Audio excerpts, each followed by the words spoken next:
제목이 진노의 하나님입니다. 지난주에는 제가 사랑의 하나님에 대해 말씀을 들었는데, 우리가 기독교 하면 항상 생각나는 것은 하나님, 예수님, 성령님 이런 단어를 제외하고는 사랑이란 말이 제일 두각이 되죠. 그래서 사랑의 하나님 이렇게 해서 언제든지 우리를 넉넉하게 안아주시고 용납하시고 이해하시는 그런 하나님, 우리를 위해서 놀라운 독생자 예수 그리스도를 희생하신 그 사랑을 우리는 기억합니다. 그래서 이 사랑의 하나님 하면 이 하나님께 가까이 나아가는 것이 참 쉽습니다. 그런데 오늘 제목을 제가 진노의 하나님 그렇게 이야기했는데, 이 진노의 하나님, 화를 내시고 분노하시고 하는 그 하나님께 가까이 나아간다는 것은 쉽지가 않습니다. 조금만 벌레 한 마리만 보아도 기겁을 하고 겁을 내는데, 분노하신 하나님 어떻게 가까이 할 수 있겠습니까? 이 사랑의 하나님만을 강조하게 되면 어떤 부작용이 생기냐 하면, 하나님 앞에서 살아가는 것이 두려움이 없이 그냥 아무렇게나 살아가는 그런 경우가 종종 생기는 것을 보게 됩니다. 하나님께서는 분명히 우리를 넉넉하게 용서해 주시고 안아주시고 이해하신 그런 분이시면은 틀림없습니다. 요한일서 1장 9절에 보면은 이렇게 말씀이 되어 있습니다. 같이 읽겠습니다. 만일 우리가 우리 죄를 자백하면 그는 미쁘시고 의로우사 우리 죄를 사하시며 우리를 모든 불의에서 깨끗하게 하실 것이요. 아멘. 우리가 하나님께 나아가서 우리의 잘못을 자백하기만 자백하면 하나님께서는 우리를 다 용서해 주신다, 그렇게 말씀하고 있습니다. 우리가 잘 알고 있는 다윗 왕을 한번 보십시오. 이 다윗 왕은 성군 이렇게 말해서 사람들한테 존경도 많이 받고 또 하나님께서도 이 사람을 인정했습니다. 내 마음에 합한 사람이다, 내 마음에 꼭 맞는다라고 말씀하실 정도로 아주 훌륭한 삶을 살았던 이 다윗이 살인죄를 저지릅니다. 어떻게 합니까? 우리아의 아내 밧세바를 취하고 임신한 것을 알고 남편인 우리아를 전장에 나가서 죽게 만듭니다. 살인한 것이죠. 자기가 손을 대어서 죽이지는 않았지만은 자기의 부하를 시켜서 그렇게 죽였으니 이것은 다윗이 살인한 거나 마찬가지입니다. 하지만 하나님께서 이 다윗이 하나님 앞에서 침상이 다 젖을 정도로 울어서 회개할 때 하나님께서는 그 사람의 죄를 깨끗하게 용서해 주셨습니다. 사도 바울도 마찬가지죠. 하나님을 대적하고 예수님 믿는 사람들을 열심히 박해하고 잡아 죽이는 데 앞장섰던 사람인데, 이 사람도 회개하고 돌아와서 하나님의 복음을 널리 전파할 수 있는 위대한 하나님의 도구로 쓰임 받았습니다. 하지만 우리가 잊지 말아야 할 것이 있습니다. 우리가 사랑의 하나님, 용서하시고 넉넉하게 우리를 이해하시고 안아주시는 그 하나님이 있는 반면에 하나님의 다른 속성 중에는 진노하신 하나님도 분명히 있다는 것을 우리가 알아야 합니다. 아기들이 할아버지 할머니 손에 자라게 되면 뭐가 없어진다고 이야기합니까? 버릇이 없어진다라고 이야기하죠. 왜 버릇이 없어진다고 이야기할까요? 부모님들이 자녀를 바라보는 눈하고 또 할아버지 할머니가 손주들을 바라보는 눈은 완전히 다르다고 합니다.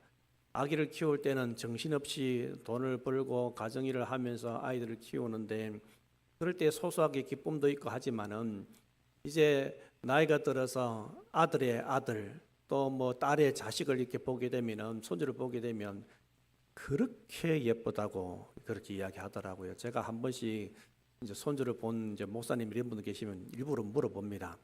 진짜 좋습니까? 라고 물어보면은 진짜 좋답니다. 그래서 정말로 눈에 넣어도 안 아플 정도로 너무 좋답니다. 자, 그렇다면 한번 생각해 보십시다. 할아버지가 손자가 있는데 이 손자가 놀라우면 너무 좋아가지고 막 입이 귀에 걸립니다. 그러면서 이 손자가 하는 행동 하나, 말하는 거 하나하나 너무 예쁩니다. 그런데 이 할아버지한테 안겨서 할아버지 수염이 이렇게 긴데 수염을 훅 잡아 당기는 겁니다. 그러면 이놈 이 녀석 이렇게 하는 게 아니라 어떻게 하십니까? 이렇게 한단 말이에요.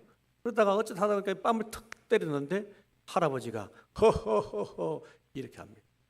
그러면서 계속해서 그렇게 기뻐하니까 이 아이가 자라서도 할아버지 수염을 잡아당기고 뺨을 때린다면 굉장히 큰 문제가 되겠지요. 우리가 하나님을 대할 때 이렇게 대할 수 있다는 겁니다.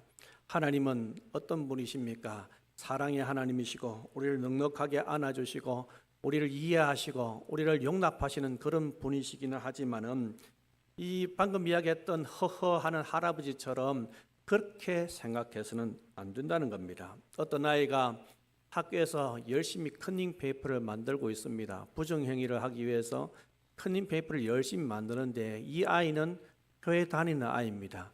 이 교회 다닌다는 것을 아는 옆에 다른 친구가 이렇게 말합니다. 야, 너 교회 다니잖아. 하니까 이 아이가 하는 말이 괜찮아. 돌아온 주일에 회개하면 돼. 이렇게 이야기하더랍니다. 우리가 분명히 알아야 할 것이 있습니다. 하나님은 무조건 사랑으로 받아주시고 무조건 덮어주시는 그런 분이 아니라는 것입니다. 하나님은 우리와 똑같이 감정을 가지고 계십니다. 우리가 느끼는 기쁨, 슬픔, 고통, 괴로움 이런 것들을 다 느끼시는데 오늘 설교의 제목처럼 하나님께서는 진노도 하시는 그런 분이신 것을 우리가 알아야 합니다. 그렇기에 하나님을 대할 때 허허 할아버지인 것처럼 그렇게 대해서는 안 됩니다. 하나님은 사랑도 하시지만 분노도 분명히 하시는 그런 분이십니다. 우리를 한번 보십시오. 우리가 언제 분노합니까? 우리가 분노할 때는 보통 보면은 우리가 다른 사람들이 나에 대해서 무시하는 그런 말을 했을 때 우리는 분노하게 되어 있습니다. 가끔 가다 보면은 기사에 이런 기사가 있습니다. 어떤 사람이 살인을 저질렀는데 왜 살인을 저질렀습니까? 물어보니까 저 사람이 나를 무시했습니다. 그렇게 해서 분노해서 사람을 죽이는 경우가 종종 있습니다. 또 내가 생각하는 것과 다르게 나에게 맞는 대우가 되지 않으면 분노하게 되어 있습니다. 열심히 한 달 동안 일했는데 세상에 100만 원을 받아야 하는데 90만 원을 줬습니다. 여러분 분노하겠죠. 그런 경우가 이 세상을 살아가는 데는 허다합니다. 내가 어떤 사람으로부터 계속해서 안 좋은 소리를 듣고 이것이 꾹꾹 눌러져 있다가 어느 한순간 이것이 폭발하는 그런 경우도 있습니다. 우리가 노사분규 이런 것들 자주 보는데 이런 것을 보면 답답할 때가 종종 있죠. 어떤 사람들은 이렇게 데모를 하는 것이 정말로 자기의 생존권이 달려 있어서 그것 때문에 데모하는 사람도 분명히 있습니다. 밀린 월급을 주지 않아서 사장을 향해서 월급을 달라고 외치는 사람들을 보면 참으로 안타깝습니다. 그런데 그 반면에 노조 중에서도 굉장히 한 해에 연봉을 많이 받는 어느 기업보다도 연봉을 많이 받는 대기업에서 데모하는 것을 보면은 다른 사람들이 보기에는 참 기가 찹니다. 저렇게 많이 받으면서도 올해 연봉을 몇 % 인상해 달라. 또 우리가 받는 보너스를 얼마 정도 더 늘려 달라. 또 우리에게 복지의 이런 부분을 더 늘려 달라라고 하면서 데모를 합니다. 그 사람들이 볼 때에는 이 회사 측이 물론 자기들이 볼 때는 불공평하게 보이고 마땅히 자기들이 받아야 할 그런 권리다라고 주장해야 될 권리다라고 이야기하는데 밖에서 볼 때는 참으로 기가 찹니다. 그래서 그 사람들을 향해서 황제 노조다 하는 그런 말을 하지 않습니까? 그 밑에 있는 하청업체들은 이 노사 분규가 있을 때마다 죽어나갑니다. 이 대기업처럼 돈을 많이 가지고 있는 것도 아니고 빨리 자금이 회전이 되어야 되는데 회전이 되지 못하니까 사람들이 제대로 월급을 받지 못하고 하청업체들 직원들과 함께 연계되어 있는 가족들이 많은 고통을 당하는 그런 경우도 있고 심지어는 파산하는 그런 경우도 있다는 것을 기사에서 본 적이 있습니다. 이렇듯이 우리가 가지고 있는 이 분노들을 보면 사람들이 하는 분노는 편협적이고 아주 이기적인 경우가 참 많습니다.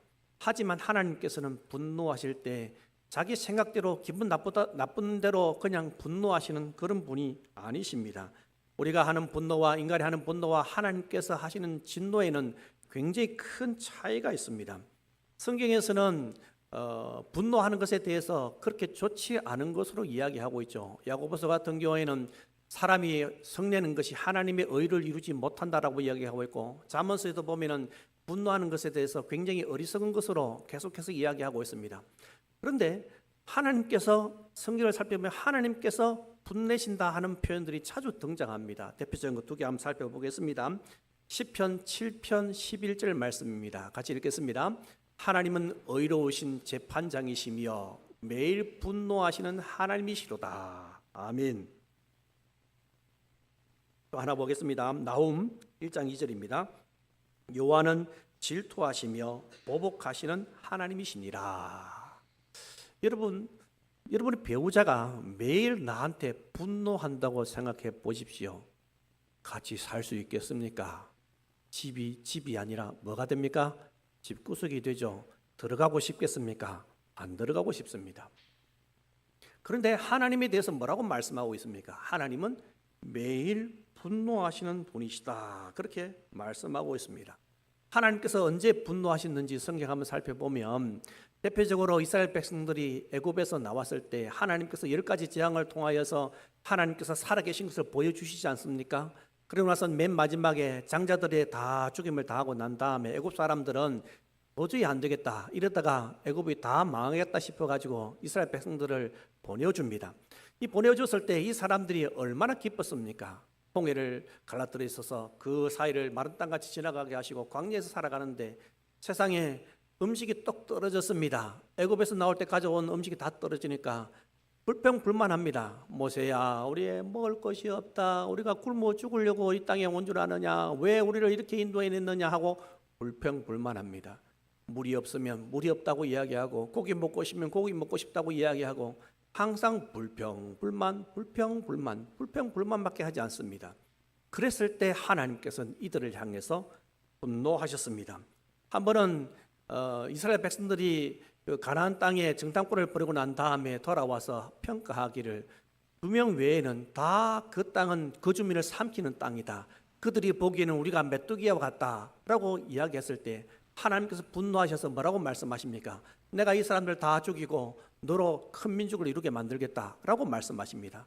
한 번은 모세가 시내산에 올라가서 40일 동안 금식하면서 하나님께 식뱀을 받아서 내려오는데 이 사람들이 기다리다 언제 내려올지 말도 안 해주고 올라갔으니까 기다리다 지쳐서 아론한테 하는 이야기가 너는 우리를 인도해낸 신을 만들라 해서 뭐를 만들었습니까? 금송아지를 만들었습니다. 그때도 역시 하나님께서 진노하시면서 내가 이 백성을 다 죽이고 너로 큰 나라를 이루게 만들겠다라고 하신 말씀이 성경에 등장합니다. 하나님께서는 이렇듯이 분노하시는데 어느 때 분노하시냐? 하나님의 백성들이 하나님 백성답게 하나님 말씀대로 살지 못할 때 그때 분노하시는 겁니다. 우리는 언제 분노합니까? 우리는 살아가다 보면 분노에 사로잡힐 때가 있는데 그 분노에 사로잡히게 되면 하나님께로부터 쫓아서는 은혜의 통로가 막히는 것은 물론이요, 또 이 하나님께로부터 쫓아서는 이 은혜가 막히는 것뿐만 아니라 우리 일상이 큰 지장을 받게 되어 있고 심지어는 이 분노하는 것 때문에 질병이 생기는 것도 종종 볼 수가 있습니다. 여러분 한번 보십시오. 매일 속 썩이는 자녀를 바라보면서 분노하지 않을 수 있습니까? 말 안 통하는 부모님 때문에 분노하지 않을 수 있습니까? 동문서답하는 배우자 때문에 분노하지 않을 수 있겠습니까? 이렇게 분노하면서 매일매일 살아가게 되면 결국에는 나도 죽고 상대방도 죽는 겁니다. 하지만 하나님의 진노는 인간의 진노와 완전히 색깔이 다릅니다.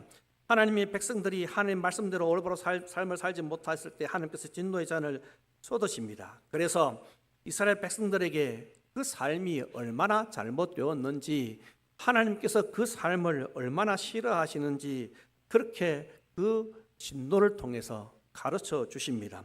하나님은 어떤 분이십니까? 하나님의 백성들을 잘못된 길로 갈 때 그 길을 돌이키기 위해서 부르고 또 부르시는 분이 바로 하나님 아니십니까? 그러면서 하나님께서 얼마나 애타하시는지 그 애타하는 마음을 선지자들 통해서 여실히 다 보여주고 계십니다. 예레미야가 별명이 무엇입니까? 눈물의 선지자. 뭐라고 호소합니까? 그 사람들 앞에서 너희들 이렇게 살아가면 하나님께서 너희들을 벌하실 거야 하면서 눈물로 호소합니다. 예레미야는 그렇게 눈물로 호소했는데 그 예레미야의 마음이 사실은 하나님의 마음입니다. 해가 타는 겁니다. 사람들이 야, 너 다시는 선지하지 마. 자기들한테 싫은 그런 이야기를 계속하니까 너 다시는 말하지 말라. 그렇게 이야기하니까 이 예레미야가 내가 다시는 하나님 말씀을 선포하지 않겠다라고 결심을 하는데 또 뭐라고 이야기합니까? 내 중심이 불붙는 것 같아서 견딜 수 없다고 고백했습니다. 그게 바로 애타는 하나님의 마음입니다. 그리고 애타는 하나님의 마음과 더불어서 그 마음만 말씀하시는 것이 아니라 그들을 향한 하나님의 분노에 가득한 그런 하나님의 말씀들을 기록해 놓고 있습니다. 오늘 본문에 한번 보십시오. 이 본문에 보니까 하나님을 어떻게 표현하고 있습니까? 소멸하는 불, 이렇게 표현하고 있습니다. 영어로는 consuming fire라는 말인데 이 말은 무슨 말이냐 하면은 모든 것을 완전히 다 태워버려서 탈 것이 아무것도 없는 상태까지 태워버리는 불을 의미합니다. 그렇다면 도대체 무엇을 다 태워서 없앤다는 그런 말입니까? 올바로 서서 하나님을 섬기지 못하고 하나님을 향한 죄악이 넘치는 그런 삶을 살아가는 사람들에게 하나님께서 이 소멸하는 불이 되셔서 죄인들을 삼킨다 하는 그런 말씀입니다. 여러분 혹시 잿더미가 된 그런 산불 현장이나 이런 것을 본 적이 있습니까? 이런 잿더미가 되는 이 산불 현장을 바라보게 되면은 완전히 타서 형체도 알아볼 수 없을 정도로 집들도 다 무너지고 또 산에 있는 모든 풀과 나무들이 완전히 사라져 있는 것을 보면은 참으로 그 불이 얼마나 대단하다 하는 것을 우리가 알 수가 있습니다. 이 불은 얼마나 대단한지 이 불은 탈 수 있는 것이 있을 때는 모두를 다 태워버립니다. 잠언에 보면은 만족하지 못하는 그 서너 가지를 말씀하실 때 그때 예로 든 것이 바로 불입니다. 이 불은 탈 것이 없을 때까지 탑니다. 또 불에 탈 것을 계속해서 집어 넣어주면 이제 됐어, 그만 넣어줘도 될 것 같아, 그렇게 말하는 법이 없습니다.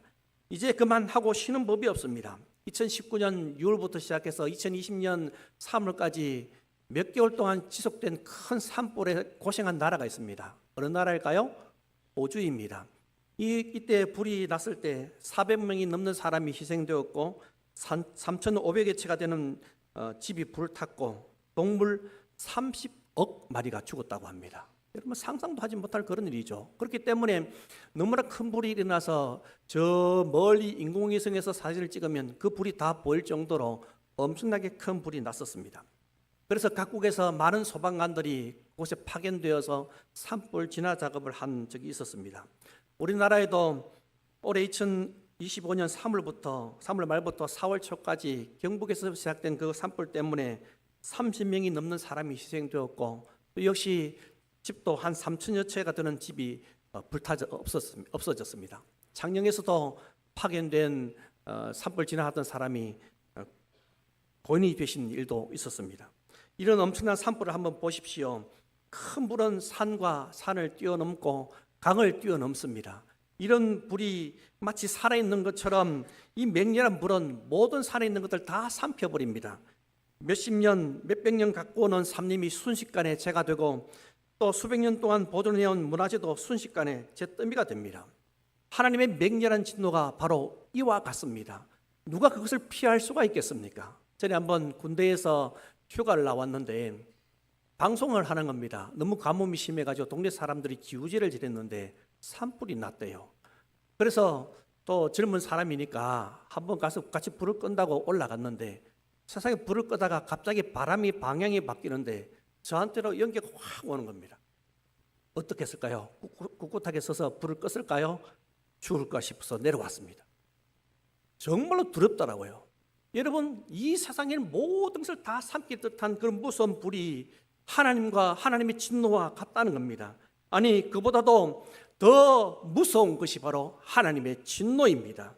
하나님께서는 어떤 사람한테 진노를 하십니까? 성경의 로마서 1장 18절에 이렇게 표현하고 있습니다. 우리 말씀 같이 읽겠습니다. 하나님의 진노가 우리에 대해서 하늘로부터 나타나니. 아멘. 여기 두 번 등장하는 불이라는 말은 법을 어긴다 하는 그런 뜻이 있습니다. 그러면 어떤 법을 어긴 것일까요? 하나님의 법을 어긴 것입니다. 이 하나님의 법을 불의로 가득하다, 불의로 진리를 막는다 하는 이런 말은 계획적으로, 지속적으로, 다분히 의도적으로 하나님의 말씀을 계속해서 어기는 것을 의미합니다. 이런 사람들에게 하나님께서 분명히 진노의 잔을 내릴 것입니다.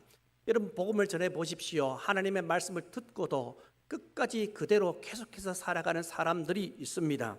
이런 사람들을 향해서 하나님께서 진노를 쏟아내어 놓으시는데, 이런 사람들뿐만 아니라, 이런 사람들이 하나님을 두려워해야 될 뿐만 아니라 하나님을 믿는 사람들도 하나님을 두려워해야 하는 것이 마땅합니다. 그래서 오늘 본문 28절에 이렇게 표현을 하고 있습니다. 우리 28절 말씀 같이 읽어보겠습니다. 그러므로 우리가 흔들리지 않는 나라를 받았은즉 은혜를 받자. 이로 말미암아 경건함과 두려움으로 하나님을 기쁘게 섬길지니. 아멘. 그러므로 우리가 흔들리지 않는 나라를 받았은즉, 앞부분에 나오는 내용은 하나님의 말씀을 거역한 자들에게 하나님께서 경고를 주시는 내용이 기록되어 있습니다. 자, 그렇다면 그 사람들은 하나님의 말씀을 계속해서 거역해서 살아가니까 불신자로 볼 수가 있겠죠. 그렇다면 방금 읽었던 이 28절부터 시작해서는 하나님 믿는 백성들을 향해서 이야기하는 겁니다. 뭐라고 이야기합니까? 그러므로 우리는 뭘 받았어요? 흔들리지 않는 나라를 받았은즉, 진동하지 않는 나라를 받았은즉, 결코 무너뜨릴 수 없는 그런 나라를 우리가 받았습니다. 어디입니까? 그 나라가 하나님의 나라입니다. 이 하나님의 나라는 흔들리지 않습니다. 없어지지 않습니다. 우리는 결국 죽어서 어디 갑니까? 천국 갈 것입니다. 할렐루야. 이 견고하게 흔들리지 않는 이 나라를 받은 우리가 그러면 어떻게 살아가야 할 것인가? 뭐라고 이야기하고 있습니까? 어떻게 살아야 한다고요? 경건함과 두려움으로 하나님을 기쁘시게 섬겨야 한다라고 말씀하고 있습니다. 그 이유가 무엇입니까? 하나님은 소멸하는 불이시기 때문에 그렇습니다. 여러분, 이 세상에 위기가 참 많습니다.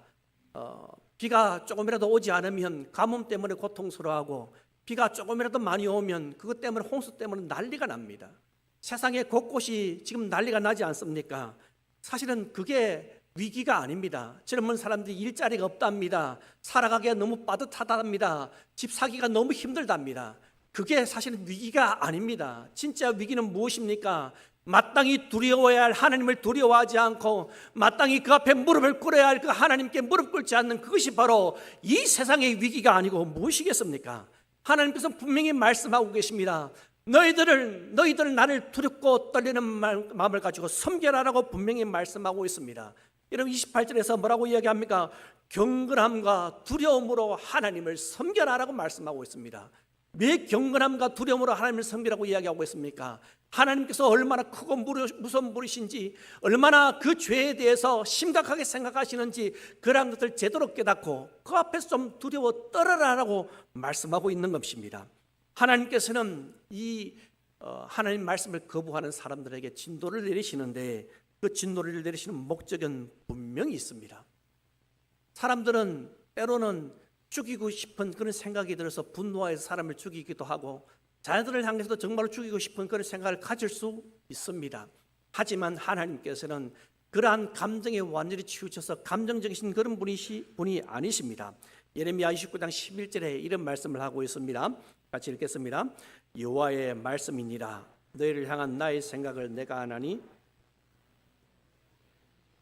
너희에게 미래와 희망을 주는 것이니라. 아멘. 예레미야가 3장 3절 말씀도 보겠습니다. 주께서 인생으로 고생하게 하시며 근심하게 하시면 본심이 아니시로다. 아멘.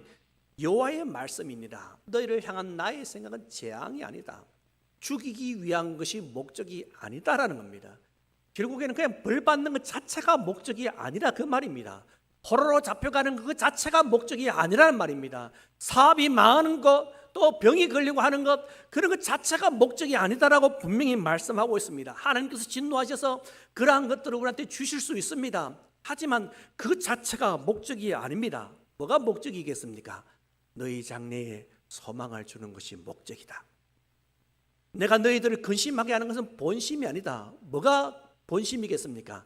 하나님의 백성들이 하나님의 진노의 채찍을 받아서 하나님 안에서 잘못 살아가는 그 삶을 정산하고 하나님께로 돌이키는 것, 하나님을 하나님으로 인정하면서 삶에서 살아가는 것, 하나님 아닌 다른 것들을 섬기면서 살아가는 것들을 벗어버리고 하나님만을 참신으로 섬기면서 살아가는 것, 그것이 바로 하나님께서 진노하시는 목적이다, 이렇게 말할 수 있습니다. 그렇다면 여기서 우리가 한번 생각해 볼 것이 있습니다. 우리가 지난주에 하나님은 사랑의 하나님이다라고 분명히 제가 말씀을 드렸습니다. 그런데 목적을 보니까 하나님께서 진노하시는데 진노하시는 목적을 보니까 그냥 사람을 죽이기 위한 것이 목적이 아니네요. 고생하기 위한 것이 목적이 아니네요. 뭐예요? 하나님 앞에서 올바로 서서 하나님과의 관계를 회복하는 것이 목적이다라고 이야기하고 있습니다. 그러면 이 진노는 뭐가 목적인 겁니까? 결국에는 사랑이 목적인 겁니다. 하나님의 진노는 사랑의 또 다른 모습이다라고 볼 수가 있습니다. 여러분, 이 하나님 앞에서 우리가 어떻게 살아가야겠습니까? 하나님께서 우리한테 너희들을 올바로 살아라, 경건함과 거룩함으로 하나님 앞에서 두려워하는 마음으로 살아라라고 분명히 말씀하고 있습니다. 여러분, 두려움이라는 것은 기쁨이 아니죠. 하지만 하나님 앞에서 갖는 두려움은 하나님 앞에서 기쁨으로 돌아오게 되어 있습니다. 그래서 시편 2편에서 뭐라고 이야기합니까? 이 세상에 하나님 말씀을 거부하는 관원들과 이 세상 왕들을 향해서 하는 이야기가 이렇게 말씀하십니다. 너희는 그 앞에 두려워 떨며 즐거워할지어다라고 말씀하고 있습니다. 두려워 떠는데 즐거워한다고요? 하나님 앞에서 두려워 떠는 자는 즐거워하게 되었습니다. 두려워 떨어서 하나님 앞에서 부족한데도 불구하고, 부족해서 하나님 아버지 앞에서 두려워 떨면서 살아가다가 하나님을 두려워한데도 불구하고 우리는 죄를 지을 수가 있습니다. 그런데 하나님을 계속해서 두려워하고 그 앞에서 떠는 자는 그 죄 때문에 어떻게 하겠습니까? 회개하게 되어 있습니다. 그러면 그 다음에 일어나는 일이 무엇입니까? 하나님과의 관계 회복입니다. 여러분, 하나님께서 결국에는 그것을 원하십니다.